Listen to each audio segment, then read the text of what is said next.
very well Italian. You don't want to hear that one. Anyway, I'd like to tell you in like 13 minutes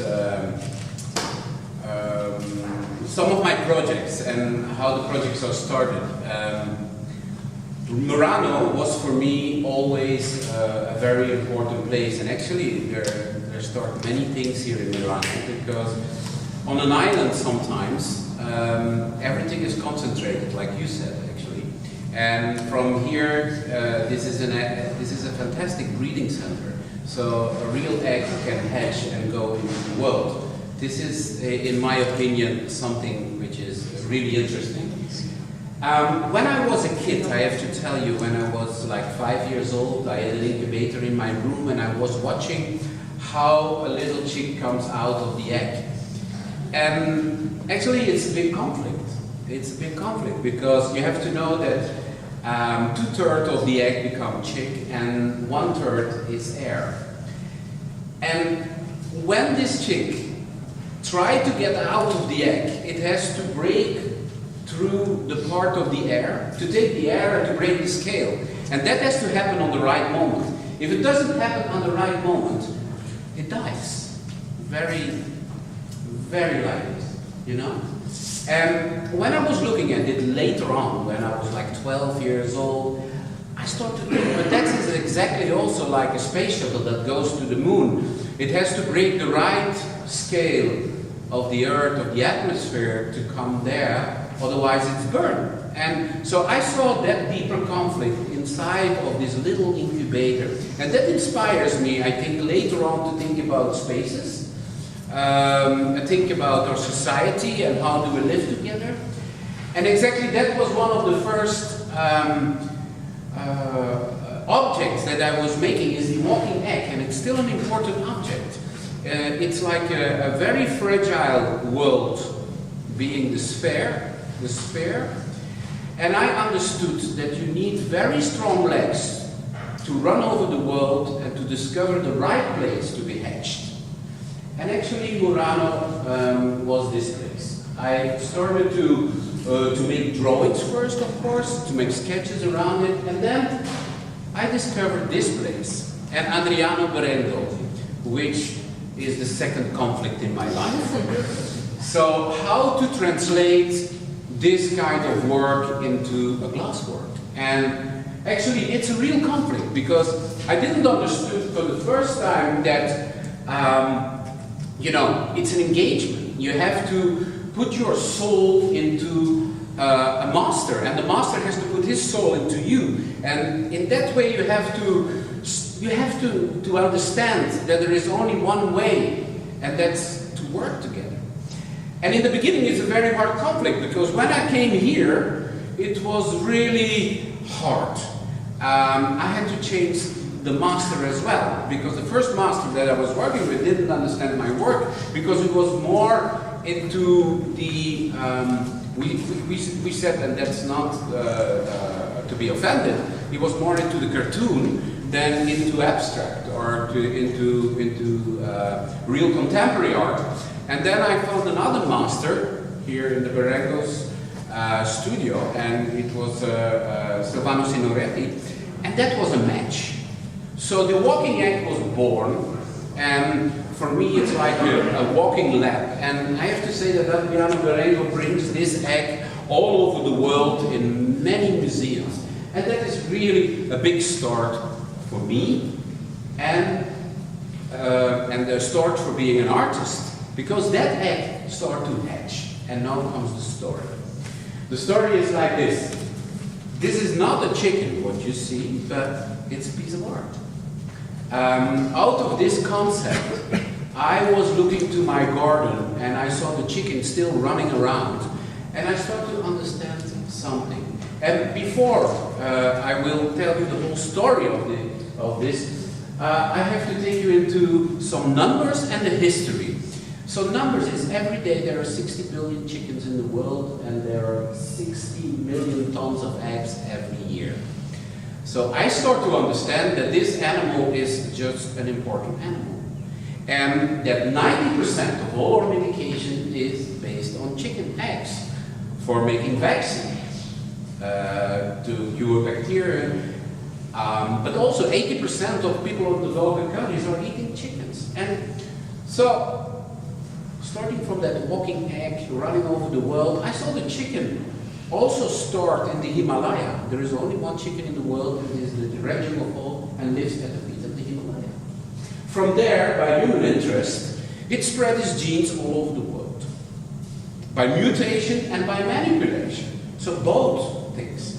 And what is quite interesting is that we start to build chickens in every country, but not only for consumption, also for aesthetical reasons. And that's quite interesting. In Germany, in France, for example, the chicken was built, the poulet de Bresse, red in the head, white in the body, and blue legs. So that's the French flag. And the Chinese were making the hairy one. So the idea was silk. So the translation actually of culture into a living animal, that strikes me a lot, you know.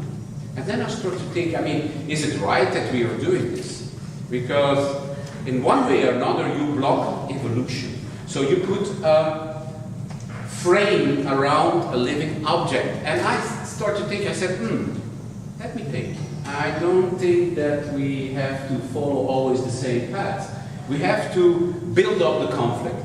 So I started, actually, in 1999, a huge crossbreeding project, where I was putting in the museum a Belgian chicken with a French chicken and let them crossbreed. And so the chicks that were born were all new, and not one was the same anymore. So it started to become something about diversity. And one of my first installations that you see here, it was in a museum in Belgium. So glass becomes very important in that installation. Like on one side there was the chicken crossbreeding, and on the other side there were the transparent eggs. And the transparent egg stands for the future, because when you start to crossbreed, you don't know what's coming out. So you take another path. You understand what kind of conflict that is. It is a conflict in the work, but there's also a conflict with the people around. Who's the one who's putting the dead chicken in this museum? If you do this, you're not talking about the chicken at all. You talk about us. You talk about hybridization, but you talk about globalization, multiculturalism, cloning, genetic engineering. And that is actually what happened. Around my work, there started a big debate. And I find myself actually in confrontation with my own work. Because on one hand, the chicken gives itself, on the other hand, it's revolting. So I become the watcher of my own work, because we are talking about living creatures. Questions like, where do we come from? Very interesting question, because when I started to do expeditions to the Himalaya, I saw that that chicken in the Himalaya lives on the border between the jungle and the civilization. You know what kind of conflict is that? Huh? And that's quite interesting, because I think that every artist is living between the jungle and civilization. It's an interesting position. And then I saw that, you know, by human interest, we used every little material of this chicken. Do you know that every scientific magazine today is telling that a society without eggs and chicken doesn't exist? And it's because of the numbers of medication.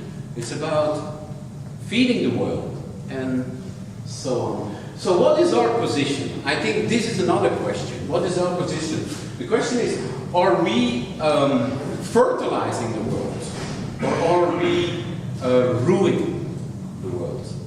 And again, the egg is so important, and the way that you can tell it through that. So I started to make installations like here in the Triennial of Guangzhou in China. So making an entire jungle on the first floor of the museum, that people pass with a mask and looking to the source of life and to question, what do we have to protect? Do we have to protect the world that we create, like all the eggs stamped, you know, ordered? Or do we have to protect our nature? I think this is a real question for today. What about our environment, you know? So that's why I made this installation after the two other installations. The man who's sitting on the border between the jungle and civilization, who is looking to nature and is looking to civilization. It's like a huge incubator where we as humans has to hatch again and to rethink our situation. Also like the Venice Biennial, the glass stress exhibition. So I started to discuss nature, like this nest, or to bring a camel into Murano. A camel, why a camel? Because it's a circle where we can, and actually this is the room where we're sitting now in. This was 2 years ago a breeding center to make mushrooms from the den of the dromedary, who has a double immune system and can improve our food chain. So if you start to make the conflict, you can really rethink all of our situations and to think about how can we make a better circle between all the living species. Like here in the Palazzo Franchetti, the live bank on the same moment. Bringing the plants inside in a building which was actually a bank. But now nature is the bank because there is no economic without nature. And of course, the pieces of art, which contains everything in this case. The little camel as a unicorn who is carrying the DNA of the world. I started to think about all these things. And I started to look back to my first drawing, this chicken coming from the Himalaya. And actually I saw, that source, from that source, when it escaped from the island, from the little place where it lives, the big world came up. That's the conflict. You have to break the scale to get born. This is what it actually is. And from that kind of thinking, I started to realize that fertility is always coming from outside.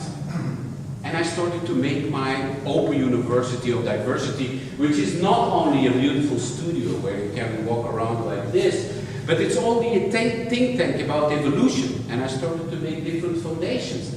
And one of these foundations was the one that we did the research on the chicken, about immunity. Together with important scientists from different universities like Yale, Oxford, Leuven, we started to see what is inside of this chicken after 20 years of crossbreeding, helped by the industry. And this is this publication at this moment.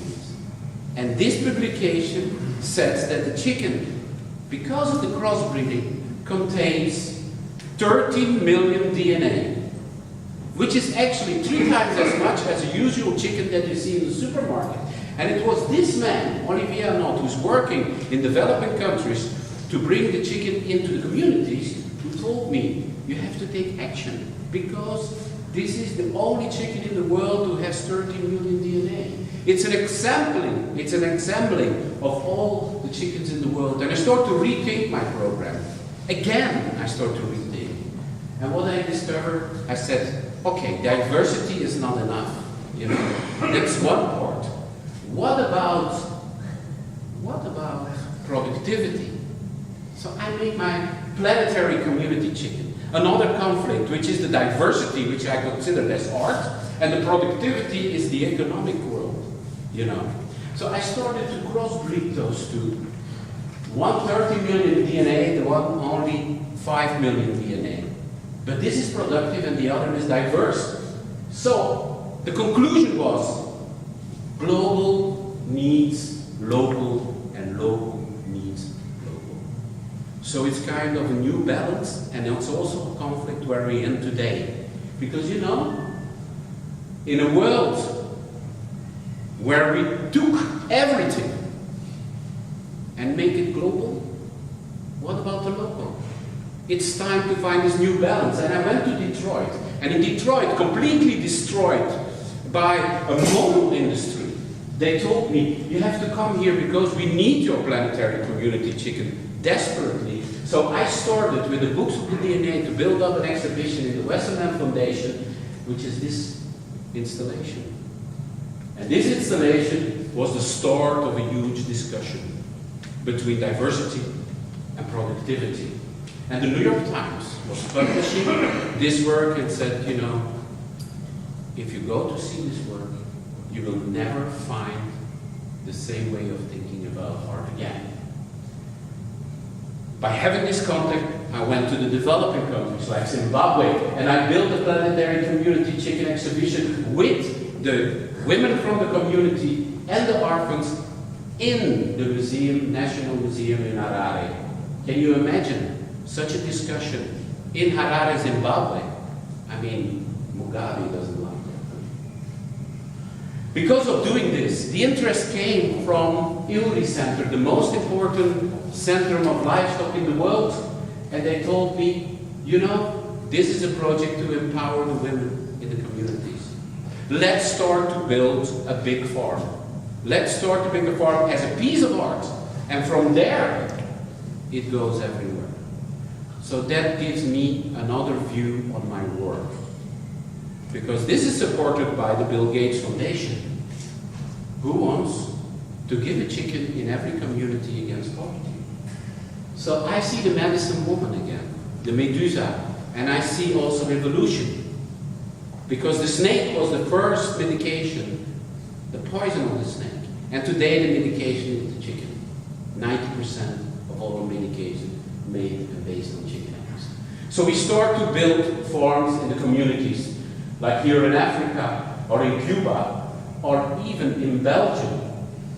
And in Detroit, we get a real house. A house which is the house of the community, where that function as a piece of art, and where the people are breeding the chicken themselves.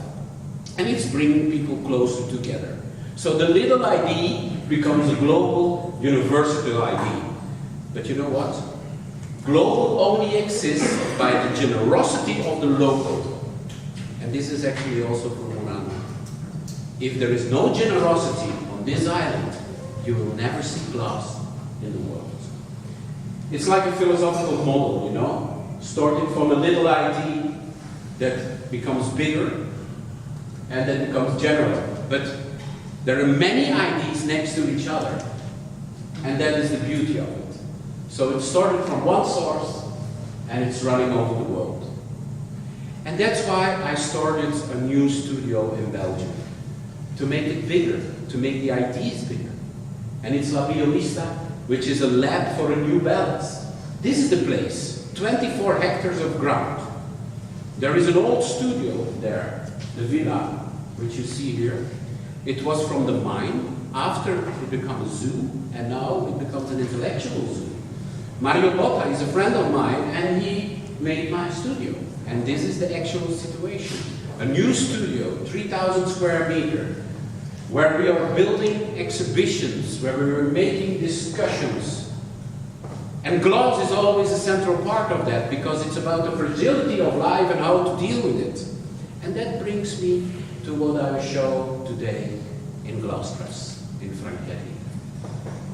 It's Protected Paradise, a sculpture of 10 meters high, made of plastic, the rubbish of all the houses in Belgium, collected for 2 years.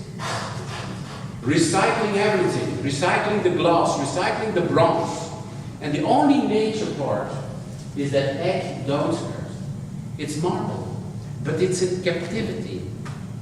If you don't pay attention to the conflict that we have with our environment, we will all die. And I think everything is a combination of many things together. Natural knowledge, it's about art, biology, and nature. The conflict between nature and biology. And that's why I make all these projects all around the world, discussing with the Maasai in the World Health Organization, or like last week in the Human Rights Global Campus. The child, instead of the 2 legs of our primal chicken, the child is sitting on the books of the human rights, looking into the future and saying, this is our collective memory. And we have a dream. And the dream is the following one. The future of now, we will make a big egg as a building on top, where in the yolk is a meeting room where human rights, the World Health Organization and art will discuss what our conflicts are today. And it will stand above a place where all parts are coming together. Communities, cities, nature, natural parts, and industry. Because it's everything, it's about energy, communication, and life. Energy we give further, communication we give further, but life, mostly we touch. And I will end this by saying that every organism is looking for another to survive. And this is the biggest conflict that we have in the world. Thank you.